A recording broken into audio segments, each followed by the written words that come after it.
Hi writers, it's Miss Sarah here again. Last week you worked so hard on your realistic fiction stories. I thought, what better way to start off this week than dive into some examples of real realistic fiction stories. Maybe you see what I did there. Before we start though, you might be wondering, Miss Sarah, what is realistic fiction? You've had a whole weekend, you might have forgotten what it was. Well, if you've asked that, nice thinking. Realistic fiction includes stories about made-up characters that could happen in real life. So the setting is a real place. It could be a house or a school or the woods. And the characters include real people and animals. So here are some examples. The first is Henry and Mudge, which we're going to dive into a little bit today. This is a series about a boy, Henry, and his dog, Mudge. Another example is Amazing Grace. In this book, Grace wants to play the lead Peter Pan in her school play. Again, not a real person, but she could be real and the setting could be real. And the last example is Jabari Jumps. This is a book about a boy who's scared to jump at the pool. He's not an actual real person, but he could be, and again, the setting is a real place. Now, this is what realistic fiction is not. Realistic fiction, it does not have animals that can do things people can do. So Frog and Toad, that's not realistic fiction because Frog and Toad wear clothes, they talk to each other, they have big feelings just like people do. A Bad Case of the Stripes, also not realistic fiction. In this story, the main character, she develops rainbow-colored features and has to be diagnosed by a doctor. We can't really turn all rainbow stripes just because of the food that we eat, so that's not realistic either. Realistic fiction is also not nonfiction, so it can't be a story about Mae Jemison, for example, the female astronaut, and it's not a how-to book. So this book, How to Be a Friend, is teaching someone how to do something. That is also not an example of realistic fiction. So to get started, we're going to read one chapter of Henry and Mudge. This series is called And the Happy Cat. If I peek inside, I can see that this book is a chapter book because it has contents. It has 3 different chapters. The first one is What Is It? Second is A Good Mother, and the third chapter is A Surprise. And these are the pages that I can find the beginning of each story on. So today we're going to read What Is It? On page 5. And as I read, I want you to think, what makes this an example of realistic fiction? What is it? By Cynthia Ryland.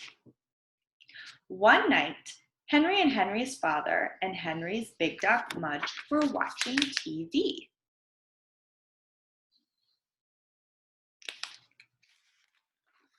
Suddenly, Mudge ran to the door and barked. Henry's father opened the door. Sitting on the steps was the shabbiest cat Henry had ever seen. There's that shabby cat. See how its fur is all mangled up? Oh no. Well, readers, I don't know about you, but I've already thought of some things that make the story sound real. The first is when someone knocked on Henry's door, Mudge, his dog, barked. Miss Sarah's dog always barks when there are people in the hallway right outside of my apartment door. Or sometimes she just barks for no reason. So that's definitely something that dogs do. Also, at the beginning of the story, Henry, his dad, and Mudge, they were all sitting and watching TV. So the story I know is taking place at Henry and Mudge's home. That's a real life setting. Those are some things that Miss Sarah has already noticed that make the story real. Readers, I want you to put a silent thumb up anytime you hear something that makes the story feel real to you.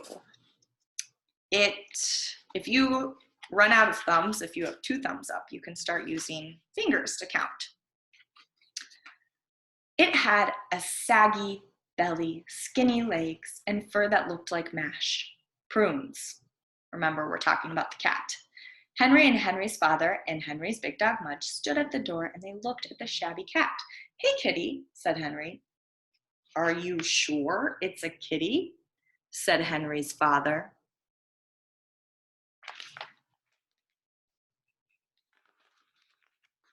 "It might be a stray," Henry said, petting it. "It has to be," said Henry's father. "That is the shabbiest cat I have ever seen." He carried the cat into the house while Henry and Mudge followed Mudge's tail. Mudge's tail was wagging hard.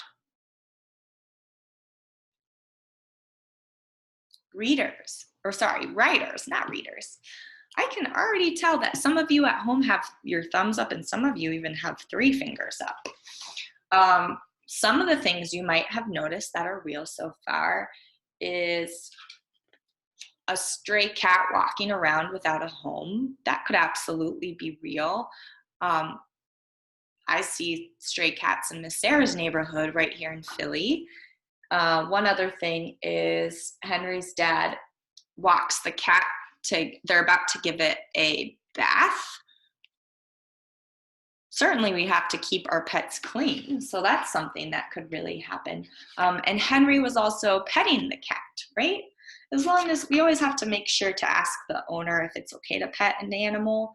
And if it's a stray, we should be careful and only do it with our parents' permission. But petting is certainly things that we do to animals. Keep those thumbs coming if you hear something else that makes this an example of realistic fiction. "This cat looks like mashed prunes," said Henry. "But it's nice for a disaster," said Henry's dad. The 3 of them watched as the cat drank 3 bowls of milk in a row. "Wow, this stray cat must be really hungry." "Can it stay?" Henry asked. "Only until we find a good home for it," said his father. He looked at the cat. "Do you think it knows that it's shabby?" Henry's father asked. Mudge was licking some milk from the visitor's chin. "Mudge doesn't know," Henry said. "Mudge likes it." "Yes," said Henry's father, "but Mudge also likes turkey gizzards."